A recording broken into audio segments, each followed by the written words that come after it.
أعوذ بالله من الشيطان الرجيم بسم الله الرحمن الرحيم الحمد لله رب العالمين اللهم صل على سيدنا محمد وعلى آله وصحبه أجمعين قال المصنف والمؤلف رحمه الله تعالى نفعنا الله ببركاته وببركات علومه في الدارين آمين يا رب العالمين بسم الله الرحمن الرحيم الحمد لله الملهم للصواب والصلاة والسلام على سيدنا محمد الناطق بالحكمة وفصل الخطاب وعلى آله وأصحابه الكرام والتابعين ومن تبعهم بإحسان على الدوام وبعد فيقول الشيخ الإمام العالم العلامة الحبر الفهامة شمس الملة والدين أحمد دمنهوري بلغه الله الأمال ورزقه التوفيق في الأقوال والأفعال وقد سألني بعض الطلبة المبتدئين أن أشرح سلم المنطق شرحا يكون في غاية اللين وألا أزيد على حل ألفاظه ليظفر بفهم معناه من هو من حفاظه فأجبته لذلك مستعينا بالقادر المالكي وسميته بإيضاح المبحم من معاني السلم طالبا من السميع البصير أن ينفع به كما نفع بأصله إنه على ذلك قدير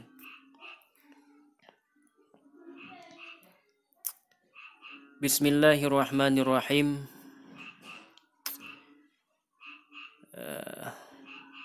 dengan nama Allah yang Maha Pengasih lagi Maha Penyayang. Jadi mukaddimah tidak kita terjemahkan lagi, langsung kepada wa ba'du dan setelah basmalah, hamdalah, salah dan salam. Fayaqulu asy-syekh, berkatalah seorang syekh yang beliau merupakan seorang imam yang banyak ilmu, yang alim, yang banyak ilmu, yang hibru, yang sangat cerdas, yang sangat halus pemahaman, yaitu yang digelar dengan Syamsul Millati Waddin, matahari agama. Nama beliau adalah Ahmad Damanhuri, balaghahul amal, mudah-mudahan Allah menyampaikan segala cita-cita beliau dan memberikan kepada beliau rizki berupa taufik pada perkataan dan perbuatan. Apa kata Syekh? Beliau mengatakan, qad sa'alani ba'du talabatil mubtadi'in, sungguh telah meminta kepadaku oleh sebahagian para penuntut ilmu daripada kalangan mubtadi, an asyraha sulamul mantiq, bahawa aku menjelaskan satu penjelasan terhadap kitab Sulamul Mantiq, syarhan yakunu fi ghayatil lain, akan sebuah syarahan yang adalah syarahan tersebut pada sehabis-habis lembut. Wa alla azida ala hilli alfadhihi, dan bahawa tidak aku lebihkan di atas menjelaskan lafal-lafal daripada sulam. Maksudnya tidak melebihkan sesuatu yang sulit atau yang terlalu panjang, yang rumit dipahami oleh para mubtadi.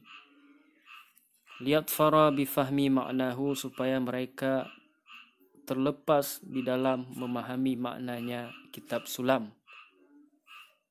Liyadfara bifahmi ma'nahu, supaya terlepas dengan memahami maknanya sulam oleh siman, oleh orang huwa min huffadhihi, yang dianya merupakan daripada para penghafal kitab Sulamul Mantiq. Fa'ajabtuhu lizalika, maka aku menerima permintaan demikian, permintaan mereka itu, musta'inan bil qadiri, hal keadaan aku yang meminta pertolongan kepada Allah yang Maha Qudrah, Al-Malik, lagi yang Maha memiliki. Wasammaituhu, dan aku namakan akannya syarahan tersebut dengan nama Bi'idahil Mubham min Ma'ani Sulam, yaitu kitab Idahil Mubham daripada makna-makna kitab Sulam. Taliban minas sami'il basir, hal keadaan aku juga menuntut daripada Allah yang maha mendengar lagi maha melihat, ayyam fa'a bihi kama nafa'a bi aslihi, bahawa Allah memberikan manfaat dengan syarahan tersebut sebagaimana telah memberikan manfaat dengan asalnya syarah, yaitu kitab Sulam. Innahu qadirun, innahu ala zalika qadir, sesungguhnya Allah di atas demikian itu yang maha kuasa. Qala rahimahullahu ta'ala, maka berkata Syekh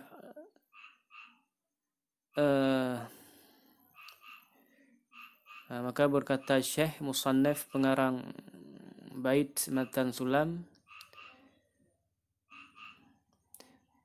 apa kata beliau? Bismillahirrahmanirrahim. Alhamdulillahillazi qad akhraja nataijal fikri li arbabil hija wa hatta anhum min sama'il aqli kulla hijabin min sahabil jahli hatta badat lahum syumusul ma'rifah ra'au mukhaddaratiha munkashifah. Jadi kalau kita berikan terjemahan bebas, coba kita terjemahkan sekilas dulu.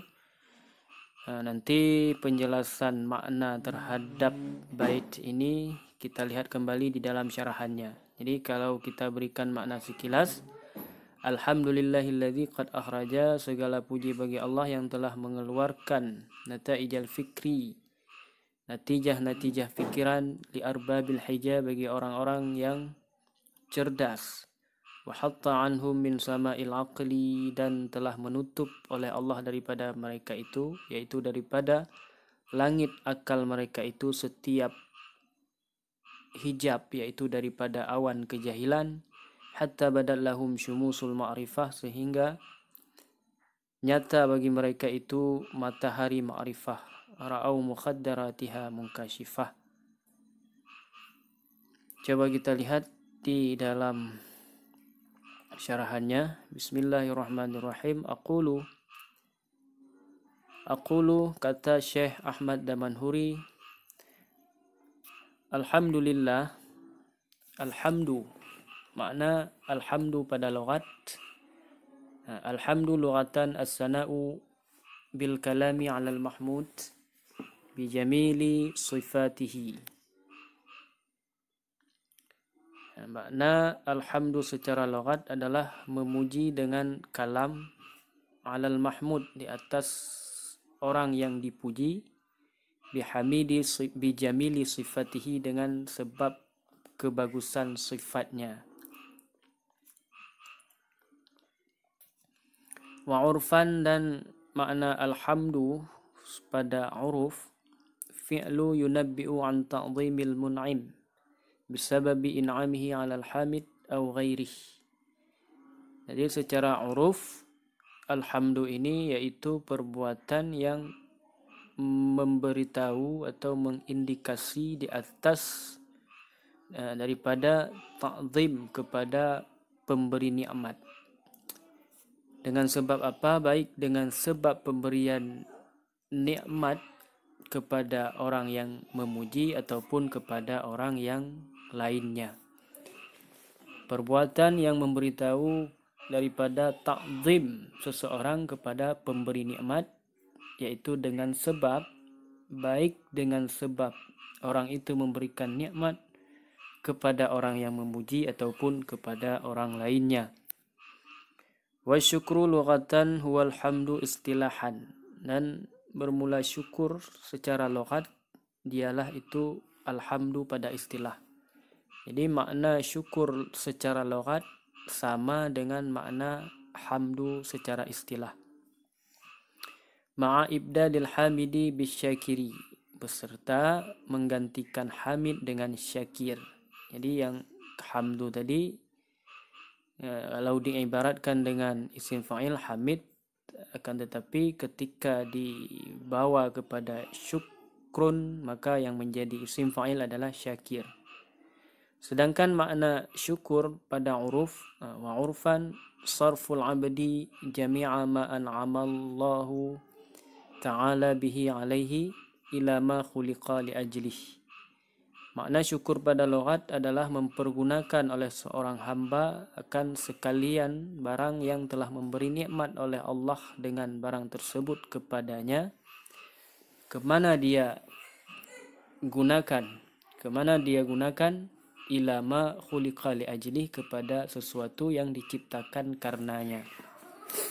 Itu makna syukur pada uruf atau pada istilah. Ya, contohnya misalnya Allah memberikan tangan, memberikan kaki kepada manusia, maka kaki dan tangan yang merupakan nikmat Allah itu dipergunakan oleh manusia, oleh hambanya kepada sesuatu yang Allah ciptakan kaki dan tangan itu untuk sesuatu tersebut.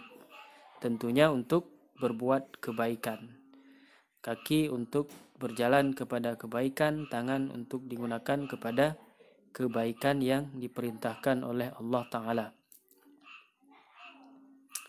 Wa tahqiqul kalami 'alal basmalati wal hamdalati wa syukri wal madhi lughatan wa urfan wa nisbatu baina thalasah fi risalatina kashful lisam an muqaddaratil afham. Dan bermula tahqiq kalam, ya, untuk mentahqiq kalam daripada perbincangan persoalan tentang basmalah, hamdalah tentang syukur, tentang madah, tentang pujian, baik itu secara lughat maupun secara uruf, dan juga nisbat di antara yang tiga, yaitu syukur, madah, hamdalah dan basmalah. Itu telah ada di dalam kitab kami yang bernama Kashful Lisam an Muqaddaratil Afham. Maksudnya kitab yang membahas tentang basmalah, hamdalah, syukur dan madah secara terperinci, secara tahqiq. Maka kata Syekh Ahmad Damanhuri itu telah beliau tulis di dalam kitab beliau yang bernama Kashful Lisam an Muqaddaratil Afham.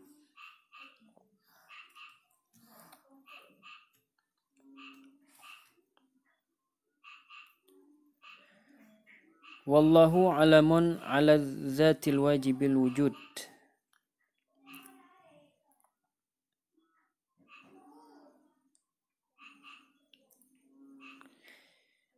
Dan bermula Allah, lafal Allah itu merupakan satu isim alam yang menunjuki di atas zat yang wajibil wujud, yaitu yang wajibil wujud, yang tidak dapat diterima akal dengan ketiadaannya. Wa akhraja bimakna adhara, dan kalimat akhraja di dalam bait dengan makna adhara. Jadi di dalam bait di atas, alhamdulillahillazi qad akhraja. Makna akhraja adalah makna adhara. Wan nataiju jam'u natijatin. Dan nataij ini adalah jamak daripada natijah. Natijatun, natijatani, nataij, jamak taksir. Wahia, apa itu natijah? Wahia al-qadiyatul lazimah li muqaddimataini ka al-alam hadis al-lazimati liqaulina al-alamu mutaghayyirun wa kullu mutaghayyirin hadisun. Jadi makna natijah adalah satu qadhiyah yang melazimi bagi muqaddimah, bagi dua muqaddimah. Seperti contoh kita mengatakan alam ini hadis, itu adalah natijah yang melazimi kepada muqaddimah. Apa muqaddimah tersebut? Kedua muqaddimah tersebut yaitu al-alam mutaghayyir wa kullu mutaghayyirin hadisun. Jadi al-alam mutaghayyir adalah muqaddimah pertama, wa kullu mutaghayyir hadisun adalah muqaddimah yang kedua. Natijahnya al-alamu hadisun. Alam adalah hadis. Wal fikru harkatun nafsi fil ma'qulat wa harkatuha fil mahsusat takhyilun. Kemudian makna daripada al-fikru. Apa itu fikru? Harkatun nafsi fil ma'qulat, bergeraknya jiwa pada sesuatu yang ma'qulat, sesuatu yang kedudukannya untuk difikirkan, dicerna akal. Bergerak pikiran, bergerak jiwa di dalam sesuatu yang ma'qul. Misalnya kita jiwa kita memikirkan tentang 2 tambah 2 4. 2 kali 2 kali 2 4. 5 dikali 5 sama dengan 25. Itu contoh daripada harkatun nafsi fil ma'qulat. Adapun harkatuha fil mahsusat takhilun, bergeraknya jiwa pada sesuatu yang mahsus, sesuatu yang dapat disentuh, itu dikatakan dengan takhyil, hayal. Jadi misalnya kita membayangkan, pikiran kita membayangkan mobil, membayangkan rumah, membayangkan pegunungan, membayangkan batu. Itu adalah takhyil, hayal. Tidak dinamakan dengan fikir. Wal arbabu jam'u rabbin, dan kata-kata arbab di dalam bait jamak daripada rab. Apa makna rab di sini? Wal muradu huna as-sahib, dan bermula maksud di sini, yang dimaksud dengan rab di sini adalah as-sahib, as-sahibu. Wal hija al-aqlu, dan makna hija adalah akal. Wa huwa maqsurun, dan bermula dianya kalimat hija adalah isim maksur, karena ada alif di belakangnya, di ujungnya. Sehingga makna bait, makna daripada al-bait di atas, alhamdulillahillazi qad akhraja nataijal fikra li arbabil hija.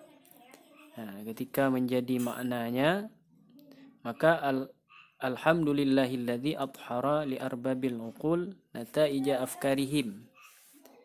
Jadi makna bait di atas kalau kita maknakan berarti menjadi alhamdulillah, segala puji bagi Allah yang telah mendahirkan bagi ashab, bagi empunya akal, bagi orang-orang yang mempunyai akal, akan natijah fikiran mereka itu. Wa fi zikrin nataij bara'atul istihlal. Jadi dalam penyebutan nataij di dalam bait merupakan bara'ah istihlal. Bara'ah istihlal ini merupakan satu istilah di dalam ilmu badi'. Apa itu bara'ah istihlal? Coba kita lihat pada nomor 3, kode nomor 3. Wa ma'nahu 'inda ahli al-balaghah ay yazkuru al-muallif fi tali'ati kitabihi ma yush'iru bi maqsudihi. Jadi oleh muallif menyertakan pada permulaan kitabnya dengan sesuatu yang menunjuki atau memberitahu dengan maksud apa yang akan dia tulis di dalam kitab tersebut. Jadi karena ini kitab ilmu mantik, yang mana di dalam ilmu mantik itu nanti ada pembahasan tentang natijah, tentang nataij, maka di dalam muqaddimah secara tidak langsung telah menyindir atau menyertakan sesuatu daripada istilah tersebut walaupun dengan makna yang lainnya. Itu telah disertakan oleh musannif, oleh muallif di dalam permulaan kitabnya. Itulah pada penyebutan nataij di dalam muqaddimah. Maka itu dinamakan dengan bara'ah istihlal. Wallahu a'lam bissawab.